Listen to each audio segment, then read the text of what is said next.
नमस्कार। आकाशवाणी से प्रस्तुत है समाचार संध्या।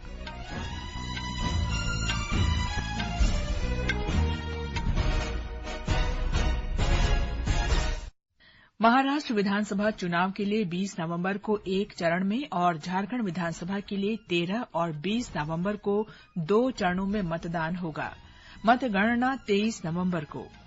प्रधानमंत्री नरेंद्र मोदी ने देश में अंतिम व्यक्ति तक पहुंचने में डिजिटल कनेक्टिविटी की भूमिका की सराहना की।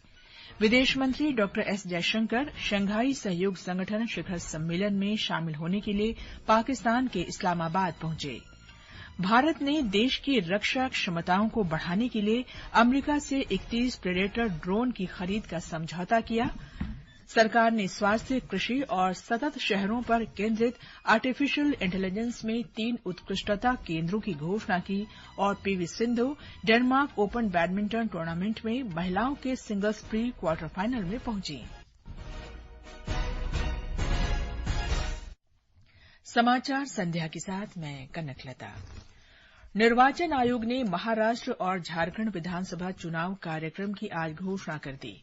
झारखंड में 13 और 20 नवंबर को 2 चरणों में और महाराष्ट्र में 20 नवंबर को एक ही चरण में वोट डाले जाएंगे। दोनों राज्यों की मतगणना 23 नवंबर को होगी। मुख्य निर्वाचन आयुक्त राजीव कुमार ने नई दिल्ली में कहा कि 288 सदस्यीय महाराष्ट्र विधानसभा के लिए अधिसूचना 22 अक्टूबर को जारी की जाएगी। 29 अक्टूबर तक नामांकन पत्र भरे जा सकते हैं। उन्होंने कहा कि राज्य में 9 करोड़ 63 लाख मतदाताओं के लिए 1 लाख से अधिक मतदान केंद्र बनाए जाएंगे। झारखंड में पहले चरण की अधिसूचना 18 अक्टूबर को जारी होगी। 25 अक्टूबर तक पर्चे भरे जा सकते हैं। दूसरे चरण के लिए अधिसूचना 22 अक्टूबर को जारी होगी। 29 अक्टूबर तक नामांकन दाखिल किए जा सकेंगे।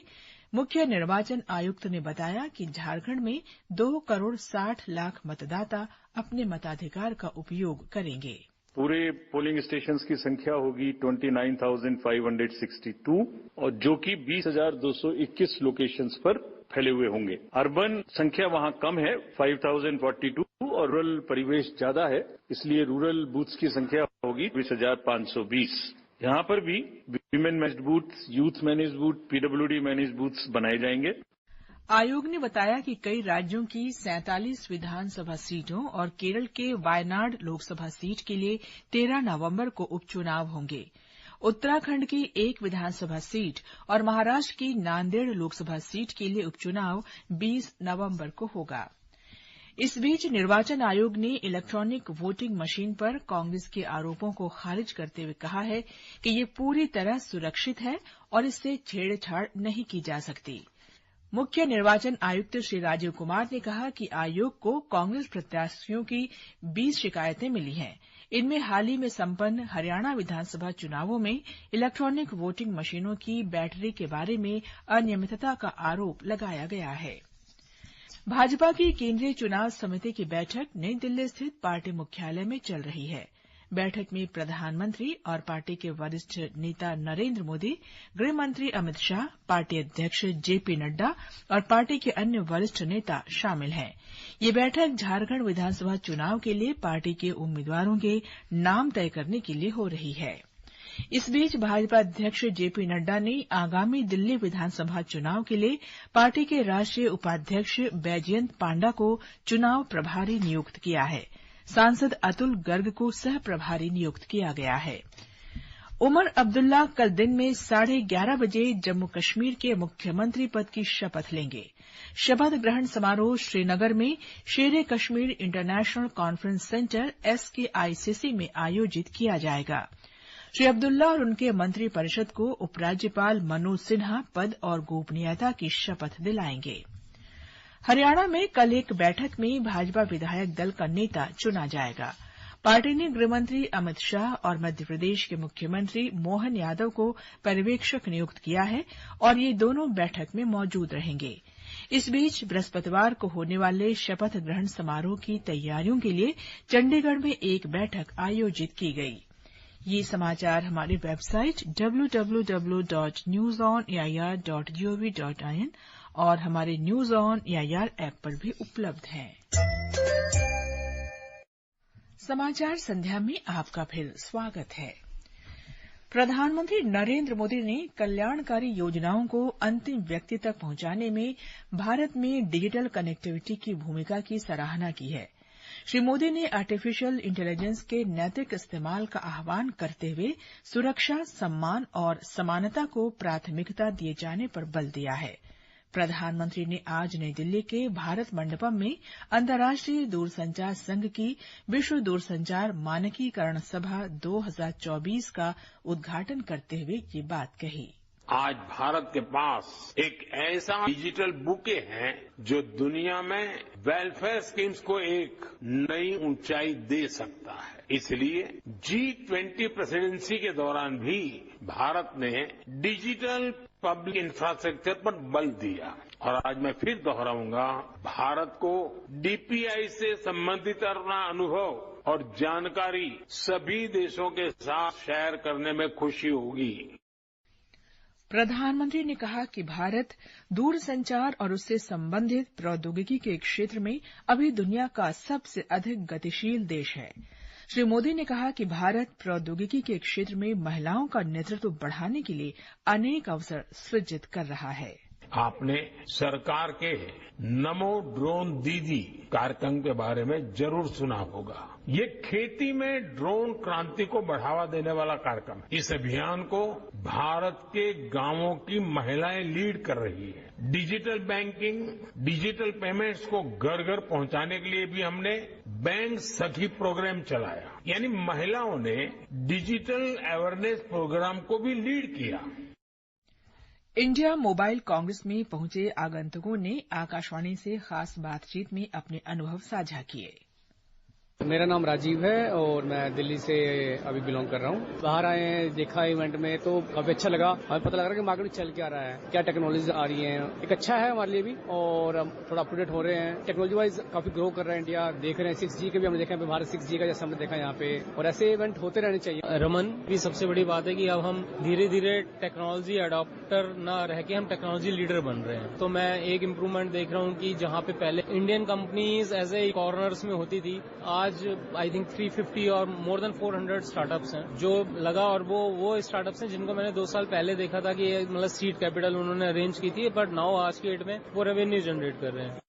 राष्ट्रपति द्रौपदी मुर्मू को आज अल्जीरिया के अल्जीयर्स में सिदी अब्दुल्ला विज्ञान और प्रौद्योगिकी पोले विश्वविद्यालय ने राजनीति विज्ञान में मानद डॉक्टरेट की उपाधि दी। एक रिपोर्ट। राष्ट्रपति द्रौपदी मुर्मू ने सिद्दी अब्दुल्ला यूनिवर्सिटी को संबोधित करते हुए कहा कि यह डॉक्टरेट भारत के लिए सम्मान की बात है। उन्होंने अल्जीरिया की सरकार, उच्च शिक्षा विभाग और छात्रों से भारत के हाईटेक कार्यक्रम और अन्य स्कॉलरशिप कार्यक्रमों का लाभ उठाने का आग्रह किया। 3 देशों की यात्रा के दूसरे चरण में राष्ट्रपति द्रौपदी मुर्मू कल मॉरिटानिया के लिए रवाना होंगी। अल्जीरिया से आकाशवाणी समाचार के लिए मयूषा।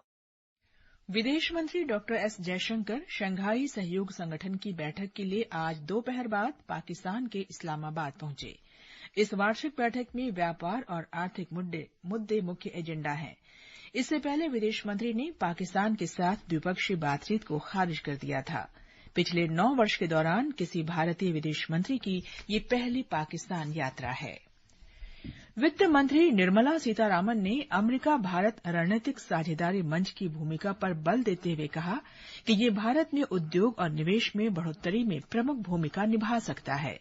श्रीमती सीतारामन ने आज नई दिल्ली में मंच के अध्यक्ष जॉन टी चैम्बर के साथ बातचीत की। भारत ने अमेरिका के साथ 31 MQ-9B प्रेडेटर ड्रोन खरीदने के एक समझौते पर हस्ताक्षर किए हैं।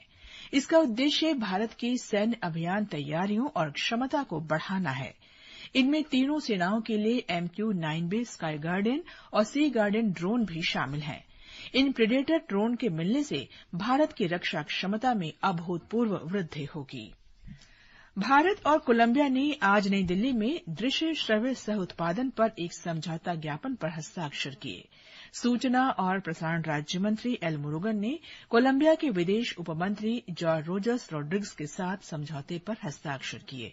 एक रिपोर्ट। यह समझौता ज्ञापन पत्र भारत और कोलंबिया के फिल्म निर्माताओं को फिल्म निर्माण से संबंधित विभिन्न पहलुओं के बारे में सहयोग को बढ़ावा देने में मदद करेगा। इस समझौते से दोनों देशों के फिल्म उद्योगों से संबंधित क्षेत्रों में सहयोग और मजबूत होगा। कोलंबिया भारत के साथ ऑडियो विजुअल सह उत्पादन समझौते पर हस्ताक्षर करने वाला 17वां देश है। इस समझौते से दोनों देशों के फिल्म निर्माताओं को अपने रचनात्मक, कलात्मक और तकनीकी संसाधनों को एकत्रित करने में मदद मिलेगी। इस समझौते के तहत फिल्म निर्माण के क्षेत्र में रोजगार के अवसर भी पैदा होंगे। सुपर्णा सैकिया, आकाशवाणी समाचार, दिल्ली।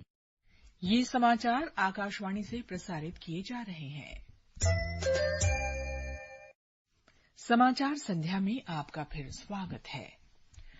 शिक्षा मंत्री धर्मेंद्र प्रधान ने नई दिल्ली में स्वास्थ्य, कृषि और टिकाऊ शहरों पर केंद्रित 3 आर्टिफिशियल इंटेलिजेंस उत्कृष्टता केंद्र की घोषणा की। श्री प्रधान ने कहा कि केंद्र अनुसंधान, नवाचार और अर्थव्यवस्था को प्रोत्साहन देने तथा जन कल्याण में प्रमुख भूमिका निभाएंगे। जो 3 आज हमने मंदिर बनाई, एग्रीकल्चर में, हेल्थ केयर में और सस्टेनेबल सिटीज में, ये दुनिया की पब्लिक पॉलिसी में, एडमिनिस्ट्रेशन में, इकोनॉमी में सोल्यूशन गिवर होगा, ये मेरा पूरा विश्वास है।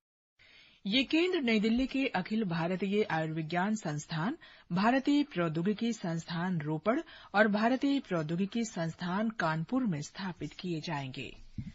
वाणिज्य और उद्योग मंत्री पीयूष गोयल ने आज नई दिल्ली में 27 आकांक्षी जिलों के लिए पीएम गति शक्ति नेशनल मास्टर प्लान का जिला संस्करण जारी किया।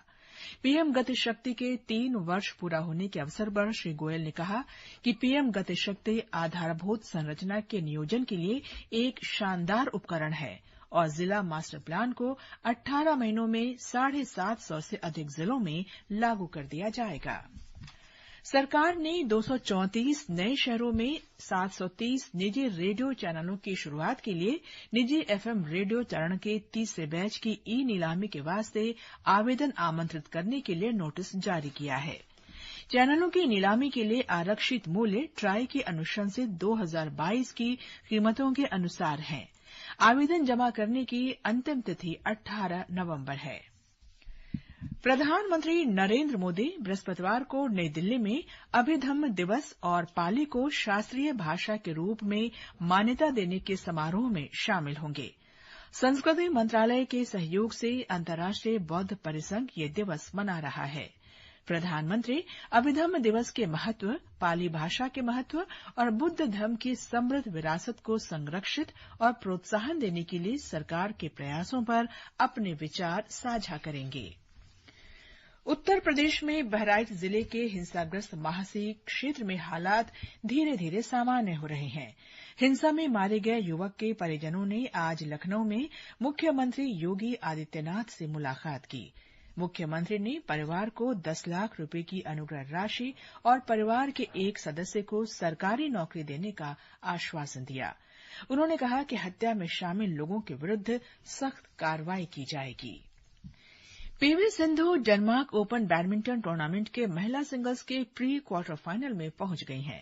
चीनी ताइपे की खिलाड़ी के चोटिल होने के कारण टूर्नामेंट से हट जाने के बाद सिंधु ने अगले दौर में जगह बनाई। सिंधु पहला गेम 21-8 से जीतकर दूसरे गेम में 13-7 से आगे चल रही थीं। इससे पहले पुरुष सिंगल्स में लक्ष्य सेन चीन के लू ग्वांगजू से हार गए। भारत और न्यूजीलैंड के बीच 3 क्रिकेट टेस्ट मैचों की श्रृंखला का पहला मैच कल सुबह 9:30 बजे से बेंगलुरु में खेला जाएगा। अंत में मुख्य समाचार एक बार फिर। महाराष्ट्र विधानसभा चुनाव के लिए 20 नवंबर को एक चरण में और झारखंड विधानसभा के लिए 13 और 20 नवंबर को 2 चरणों में मतदान होगा। मतगणना 23 नवंबर को। प्रधानमंत्री नरेंद्र मोदी ने देश में अंतिम व्यक्ति तक पहुंचने में डिजिटल कनेक्टिविटी की भूमिका की सराहना की। विदेश मंत्री डॉक्टर एस जयशंकर शंघाई सहयोग संगठन शिखर सम्मेलन में शामिल होने के लिए पाकिस्तान के इस्लामाबाद पहुंचे। भारत ने देश की रक्षा क्षमताओं को बढ़ाने के लिए अमेरिका से 31 प्रेडेटर ड्रोन की खरीद का समझौता किया। सरकार ने स्वास्थ्य, कृषि और सतत शहरों पर केंद्रित आर्टिफिशियल इंटेलिजेंस में 3 उत्कृष्टता केंद्रों की घोषणा की और PV Sindhu Denmark open badminton tournament में महिलाओं के सिंगल्स प्री क्वार्टर फाइनल में पहुंची। इसके साथ ही समाचार संध्या का ये अंक समाप्त हुआ। नमस्कार।